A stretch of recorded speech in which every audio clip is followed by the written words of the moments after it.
Assalamualaikum warahmatullahi wabarakatuh. Alhamdulillah. Alhamdulillahi bi ni'matihi tatimmus shalihat. Wassalatu wassalamu ala sayyidis sadat wa ala alihi ahli sidqi wal karamat.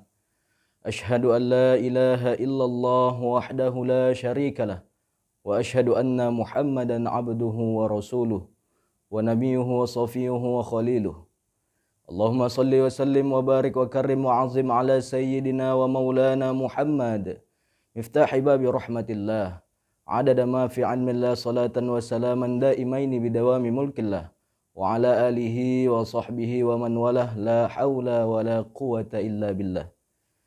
Amma ba'du, ayuhan nas, usikum binafsi bitaqullah faqad fazal muttaqun. Alhamdulillah, kembali lagi kita di kajian serial Majelis Syababur Rahman dalam edisi Ramadan menjelang berbuka puasa. Bersyukur kita kepada Allah Subhanahu wa taala. Kita kembali ke dalam bulan suci Ramadan, yang mana bulan ini kata Rasulullah sallallahu alaihi wasallam merupakan bulan umatnya. Siapa umatnya? Ya jelas kita, semua umat Nabi besar Muhammad sallallahu alaihi wasallam. Sebagaimana sabda Rasulullah sallallahu alaihi wasallam, Rajab syahrullah, Sya'ban syahri, wa Ramadan syahru ummati. Rajab yang 2 bulan lalu telah kita lewati merupakan bulannya Allah. Sya'ban yang kemarin 1 bulan lalu kita lewati merupakan bulannya Nabi. Sedangkan Ramadan yang hari ini kita jalani hari demi hari dengan penuh kegembiraan, ini adalah bulannya kita, kata Rasulullah, bulan umat Rasulullah sallallahu alaihi wasallam. Bersyukur kita, alhamdulillah, Allah masih memberikan kita nikmat di bulan-bulan suci yang mulia ini dalam rangka untuk mendekatkan diri kepada Allah Subhanahu wa taala sebagai sandaran kita untuk dekat menuju surganya Allah Subhanahu wa taala. Alhamdulillah, ada banyak orang yang mungkin sering meminta masuk dirinya ke dalam bulan suci Ramadan, namun Allah Subhanahu wa taala memanggilnya. Mungkin itu karena Allah lebih sayang daripadanya. Namun sejatinya adalah kita harusnya berpositif thinking, berprasangka baik kepada Allah. Kita yang mungkin tidak pernah meminta dan merengek di hadapan Allah, namun Allah Subhanahu wa taala memberikan kita nikmat untuk masuk diri kita ke dalam bulan suci Ramadan. Ini adalah suatu anugerah yang besar ya ikhwan. Maka dari itu bersyukurlah di hadapan Allah Subhanahu wa taala. Salawat yang tertinggi, salam yang teragung kita sampaikan kepada baginda Nabi besar Muhammad sallallahu alaihi wasallam. Karena adanya beliau, maka adanyalah bulan suci Ramadan. Kalau tidak ada beliau, tidak ada jalan keimanan yang diutus oleh Allah Subhanahu wa taala. Sudah pasti barang tentu bulan Ramadan pun tidak akan kita bisa nikmati. Karena Rasulnya adalah Nabi besar Muhammad sallallahu alaihi wasallam. Maka kita dapat menikmati bagaimana indahnya bulan suci Ramadan. Indahnya bagaimana kita mendapatkan lipat ganda pahala amaliyah yang diberikan oleh Allah Subhanahu wa taala kepada kita, umat Nabi besar Muhammad sallallahu alaihi wasallam. Karena sebab Nabi kita nabi yang termulia, maka kita dimuliakan oleh Allah Subhanahu wa taala. Kata Allah Subhanahu wa taala, kuntum khaira ummah. Kalian adalah umat yang terbaik, ukhrijat linnas, di antara seluruh manusia. Dari zaman Nabi Adam hingga zaman Nabi besar Muhammad sallallahu alaihi wasallam, kita kuntum khaira ummah, umat yang terbaik. Karena apa kita menjadi umat yang terbaik? Tidak lain dan tidak bukan wa akramir rusli kunna akramal umami. Karena kita memiliki nabi yang termulia, maka kita menjadi umat yang termulia di sisi Allah Subhanahu wa taala. Maka perbanyaklah bersolawat kepada Nabi sallallahu ala Muhammad sallallahu alaihi wasallam, sallallahu ala Muhammad sallallahu alaihi wasallam. Alhamdulillah, sejuk hati kita, tenang hati kita, senang hati kita, gembira hati kita karena sebab baginda Nabi besar Muhammad sallallahu alaihi wasallam. Ya ikhwan, para pendengar yang dirahmati oleh Allah Subhanahu wa taala. Di dalam Al-Qur'an, Allah Subhanahu wa taala mengajarkan suatu doa, yang mana doa ini melambangkan simbol keseimbangan hidup di dunia. dan keseimbangan hidup di akhirat. Dengan kata lain, dengan doa ini juga disebut dengan doa sapu jagat. Yang sudah maklum mungkin kita hafal, yakni berbunyi Rabbana atina fid dunya hasanah wa fil akhirati hasanah wa qina adzabannar. Di dalam doa ini banyak syarat mengandung tentang kita meminta kepada Allah Subhanahu wa taala tentang kebaikan hidup di dunia dan kebaikan hidup di akhirat kelak, serta dijauhkannya kita dari azab api neraka. Yang berbunyi Rabbana, ya Allah, wahai Tuhan kami, fil akhirati hasanah, berikanlah kami kebaikan. Fid dunya hasanah, berikanlah kami kebaikan di dunia. Wa fil akhirati hasanah, dan berikanlah kami kebaikan di akhirat. Wa qina adzabannar, serta jauhkanlah kami dari azab neraka. Doa ini bermaksud adalah supaya kita hidup di dunia ini seimbang. Sebagaimana hidup di dunia merupakan tujuan jangka pendek dan hidup di akhirat merupakan tujuan jangka panjang. Sebagaimana kita hidup di dunia haruslah seimbang, kata Rasulullah SAW. Rasulullah bersabda, bukanlah orang yang terbaik di antara kamu yang lebih mementingkan kehidupan dunia dan menelantarkan akhiratnya. Dan sebaliknya, bukanlah orang yang terbaik juga di antara kamu adalah orang yang lebih mementingkan akhiratnya dan melantarkan akhiratnya dan melantarkan dunianya. Inilah sebabnya kita diajarkan langsung oleh Allah Subhanahu wa taala berupa doa, yang mana doa ini adalah merupakan simbol kehidupan yang seimbang antara hidup di dunia dan di akhirat kelak. Seperti contoh, sebagaimana kita hidup di dunia, apabila ada datang seorang tamu, kita muliakan tamu tersebut. Dan si tamu juga untuk bisa mawas diri dan menjaga diri, sebaik-baiknya adab sopan santun dalam bertamu. Begitu juga yang muda menghormati yang tua menyayangi yang muda. Ini adalah suatu simbol keseimbangan dalam hidup di dunia dan di akhirat. Dan selanjutnya, bagaimana keadaan kita di dunia ini, itulah nanti tergantung balasan Allah Subhanahu wa taala di akhirat. Sebagaimana kita hidup di dunia, haruslah kita pandai-pandai untuk mengukur dan mengkaji diri kita. Sudah berapa banyak kebaikan Allah Subhanahu wa taala yang diberikannya kepada kita. Kebaikan Allah Subhanahu wa taala jangan pernah kita ukur dengan kebaikan materi saja. Kita dapat mobil, baru Allah kita sebut baik. Kita dapat rumah, baru Allah sebut baik. Kita dapat uang yang banyak, jabatan, harta, kekuasaan dan lain sebagainya, baru Allah kita sebut baik. Sedangkan banyak nikmat yang Allah berikan berupa nikmat iman, nikmat Islam, nikmat untuk ibadah di hadapan Allah Subhanahu wa taala. Itu merupakan nikmat yang tertinggi di hadapan Allah Subhanahu wa taala. Yang mana nikmat ini hanyalah Allah berikan kepada orang-orang yang Allah cintai. Namun dari kita sering lalai, sering lupa terhadap nikmat-nikmat yang mulia tersebut. Padahal nikmat dunia adalah nikmat yang amat hina posisinya di hadapan Allah Subhanahu wa taala. Kalaulah memang nikmat dunia adalah nikmat yang mulia, tentu sudah pasti barang tentu orang kafir tidak akan diberikan walau hanya seteguk air minum oleh Allah Subhanahu wa taala.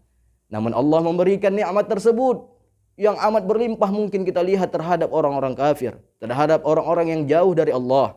Ini adalah merupakan suatu tanda bahwa nikmat dunia, harta dunia, kekuasaan dan lain sebagainya yang berbentuk duniawi itu merupakan nikmat yang tidak berharga di hadapan Allah Subhanahu wa taala. Maka dari itu kita harusnya memilah dan memilih hidup di dunia merupakan jangka pendek bagi kita, sedangkan hidup di akhirat merupakan jangka panjang yang merupakan itu adalah untuk menggapai ridhonya Allah Subhanahu wa taala. Maka dari itu jangan sampai kita hanya mengejar dunia terpeleset hingga kita membuat cacat akhirat kita.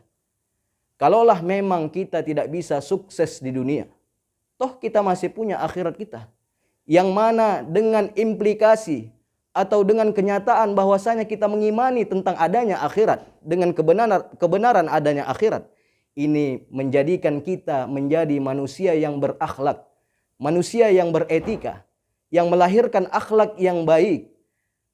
Contoh kecil, seandainya kita bekerja, kita seorang guru misalnya, untuk naik ke dalam posisi tingkatan yang lebih tinggi lagi, tentu kita menggunakan segala upaya dan ikhtiar kita terhadap kekuasaan ilmu yang kita sedang laksanakan pada saat mengajar. Kalaulah kita ingin menggapai dunia dengan cara-cara yang tidak bagus, misalnya kita ingin naik pangkat, kita menjilat kepada atasan kita memberikan upeti-upeti ataupun hadiah, itu merupakan cara-cara yang nantinya akan membuat cacat akhirat kita. Lalu, kalau seandainya kita menggunakan cara-cara yang diridhai oleh Allah Subhanahu wa taala, tentu itu nantinya akan membuat dunia kita cemerlang, dunia kita jaya. Dan sudah pasti kalau kita menjalankan cara-cara yang diridhai oleh Allah Subhanahu wa taala, maka akhirat kita pun pastinya cemerlang, jaya dan bahagia. Itulah konklusi atau kesimpulan dari doa tersebut. Rabbana atina fid dunya hasanah wa fil akhirati hasanah wa qina adzabannar. Lalu bagaimana cara kita untuk menggapai dunia yang baik, akhirat yang baik? Tentu dalam menggapai sesuatu kita harus mempunyai alat. Semisal contoh pada hari yang berbahagia ini, untuk menyampaikan dakwah yang diusahakan oleh Majelis Syababur Rahman pada sore hari ini, yang berbahagia menjelang berbuka puasa, kepada pendengar semua yang budiman. Tentu kita mempunyai alat. Semisal untuk mic mendengarkan suara kepada HP, kepada pendengar semua. Lalu HP dan lain sebagainya, itu merupakan alat yang menyambungkan dakwah ini kepada para pendengar. Lalu dalam urusan untuk menggapai dunia dan akhirat, kita lihat surah At-Taubah ayat 111 yang berbunyi, Innallaha astara minal mu'minin bi anfusihim wa amwalihim bi annahumul jannah. Kata Allah Subhanahu wa taala, di dalam ayat ini Allah menjelaskan bahwasanya Allah sebagai pembeli dan kita sebagai penjual. Ayat ini bermakna adalah sesungguhnya Allah membeli kepada orang-orang mukmin. Apa itu yang dibeli Allah? Bi anfusihim wa amwalihim. Yang dibeli Allah adalah dirinya dan hartanya. Kedua hal tersebut, dirinya dan hartanya. Lalu dengan hal itu, ketika kita menjual dengan Allah, kita akan mendapatkan balasan surga di sisi Allah Subhanahu wa taala. Maka dari itu, ada dua alat untuk menggapai kehidupan fid dunya hasanah wa fil akhirati hasanah wa qina adzabannar. Dua alat tersebut adalah diri kita dan harta kita di hadapan Allah Subhanahu wa taala. Allah sebagai pembeli dan kita sebagai penjual di hadapan Allah Subhanahu wa taala. Dan ini adalah satu-satunya bentuk transaksi yang sangat amat transparan yang ada di hadapan Allah Subhanahu wa taala. Karena Allah langsung sebagai pembeli, kita sebagai penjual di hadapan Allah Subhanahu wa taala. Dengan apa alat tersebut? Dengan anfus, dengan diri kita. Segala hal yang terpadu dalam diri kita, yang mencakup di dalam diri kita, baik itu pengetahuan, sains, skill, ide, gagasan, wawasan, kecakapan, retorika, kekuasaan, wewenang, dan lain-lain bentuknya di dalam diri kita. Itu merupakan alat untuk kita mencapai tujuan jangka pendek, yakni dunia, dan mengantarkan kita pada ridha Allah Subhanahu wa taala, tujuan jangka panjang kita. Bagaimana cara kita untuk menjadikan alat diri kita supaya kita mendapatkan dunia yang lebih baik dan akhirat yang tidak membuat cacat? Maka dari itu, jadikan diri kita untuk berkhidmat di hadapan Allah Subhanahu wa taala. Apa maknanya? Benar-benar mengabdi di hadapan Allah Subhanahu wa taala. Sebagaimana firman Allah Subhanahu wa taala, "Wa ma khalaqtul jinna wal insa illa liya'budun." Sesungguhnya tidak aku ciptakan jin dan manusia, kata Allah, melainkan apa? Illa liya'budun. Melainkan untuk mengabdi kepada Allah Subhanahu wa taala. Maka alat yang pertama, yakni anfus, kita gunakan dengan sebaik-baiknya diri kita untuk semata-mata mengabdi kepada Allah Subhanahu wa taala. Setelahnya, mengabdi kepada seluruh umat Nabi besar Muhammad sallallahu alaihi wasallam dengan segala cara upaya dan apa hal-hal yang telah kita miliki, baik itu dengan ilmu kita, sains kita, pengalaman kita, skill kita, wawasan kita, kekuasaan kita, atau pengaruh kita, atau bahkan harta benda yang kita miliki, itu merupakan dalam ranah kekuasaan diri kita. Itulah yang kita gunakan untuk berkhidmat di jalan Allah Subhanahu wa taala, untuk memajukan agama kita, untuk memuliakan umat Nabi besar Muhammad sallallahu alaihi wasallam yang niatannya apa? Untuk menyenangkan hati baginda Rasulullah sallallahu alaihi wasallam. Inilah yang harusnya menjadikan kita berprogres, maju ke depan, untuk memikirkan bagaimana caranya diri kita ini bermanfaat untuk sesama kita. Karena kata Rasulullah, manusia yang sukses, manusia yang paling sukses itu bukanlah manusia yang tinggi gelarnya, bukanlah yang tinggi jabatannya, bukanlah yang banyak hartanya, melainkan kata Rasulullah, khairun nas anfa'uhum linnas. Sebaik-baiknya manusia, sesukses-suksesnya manusia, itu adalah manusia yang paling bermanfaat untuk sesamanya. Maka dari itu kita harusnya bermanfaat. Kalau ada uang kita 1.000, 2.000, ada kita lihat kawan kita atau orang-orang yang membutuhkan, sedang membutuhkan uang tersebut, cepat-cepat kita kasih. Apalagi kata Rasulullah dalam pagi hari di waktu subuh, badiru fis sodakoh, cepat-cepatlah kalian mengeluarkan sodakoh pada saat pagi-pagi menjelang subuh. Agar apa? Agar tidak turun azab Allah Subhanahu wa taala kepada kita pada hari itu. Agar tidak turun cobaan dari Allah Subhanahu wa taala pada hari itu. Maka setiap kita didoakan oleh para malaikat setiap pagi. Bagi orang-orang yang mengeluarkan infak atau sedekahnya, malaikat mendoakan semoga Allah ganti bentuk sedekah yang kita keluarkan tersebut. Namun bagi orang yang tidak mengeluarkan sedekah pada pagi hari, malaikat juga mendoakan. Apa doanya? Semoga celaka dia dan hartanya karena tidak mengeluarkan sedekah pada hari itu. Maka pilih, tergantung hati kita masing-masing. Mau memilih doa malaikat yang mana? Mau mengerjakan yang mana? Agar kita sukses dalam tujuan jangka pendek dan tujuan jangka panjang, yakni ridha Allah Subhanahu wa taala. Dan alat yang kedua, yakni merupakan harta.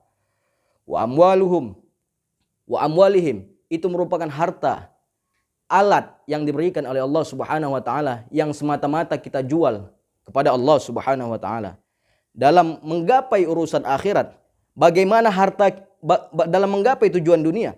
Bagaimana tujuan jangka pendek yang berbentuk dunia ini? Bagaimana harta kita harus bermaslahat, harus baik, harus bermanfaat bagi sesama kita, bagi orang tua kita, bagi guru-guru kita, bagi teman-teman kita, bagi kalangan-kalangan kita. Bagaimana bermanfaat kita membantu ataupun kita meringankan bebannya, ataupun hal-hal yang semisalnya kita berikan hadiah yang membuat hatinya gembira dan senang.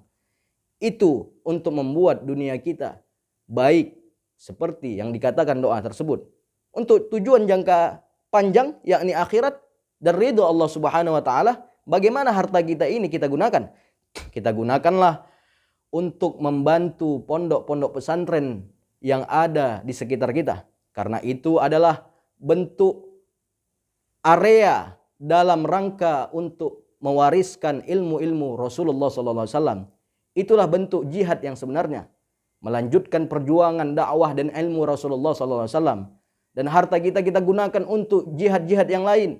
Kita sedekahkan mungkin ke panti asuhan, ke orang-orang anak-anak yatim, janda-janda tua, dan orang-orang fakir dan miskin. Dan bagikan harta kita dengan sebaik-baiknya ke arah yang diridhai oleh Allah Subhanahu wa taala. Karena dahulu Rasulullah SAW mencontohkan dengan sebaik-baiknya contoh kepada kita. Tidak pernah Rasulullah SAW itu menimbun harta bendanya di rumahnya. Apa maknanya? Tidak pernah ada satupun harta benda Rasulullah yang dalam tanda kutip berbentuk uang yang bermalam di rumah Rasulullah SAW. Melainkan apa? Melainkan Rasulullah selalu membagi-bagikan sedekah berbentuk uang tersebut kepada orang-orang yang membutuhkan. Bukan berarti dalam kisah-kisah yang sering kita dengar Rasulullah adalah orang yang sederhana sehingga kita bermakna dalam pikiran kita Rasulullah adalah orang yang tidak mempunyai uang. Tidak.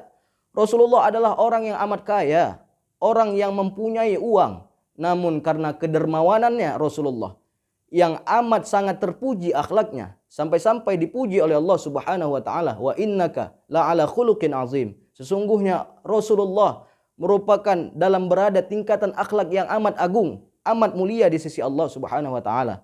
Dengan apa? Dengan banyaknya Rasulullah memberikan sedekahnya kepada orang-orang yang membutuhkan, sampai-sampai di rumahnya pun tidak tersisa satupun.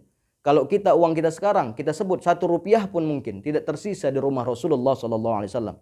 Maka dari itu dengan 2 alat ini, sebagaimana dalam kaidah fikih yang mengatakan bahwa al-masail hukmul maqasid, sebagaimana alat itu wajib untuk mengantarkan kepada sesuatu. Seperti contoh, kita ingin naik ke atas loteng, tentu kita harus mempunyai tangga, maka tangga itu juga menjadi wajib. Sebagaimana kita untuk membuat dunia kita baik dan akhirat baik, tentu alat ini juga menjadi wajib bagi kita.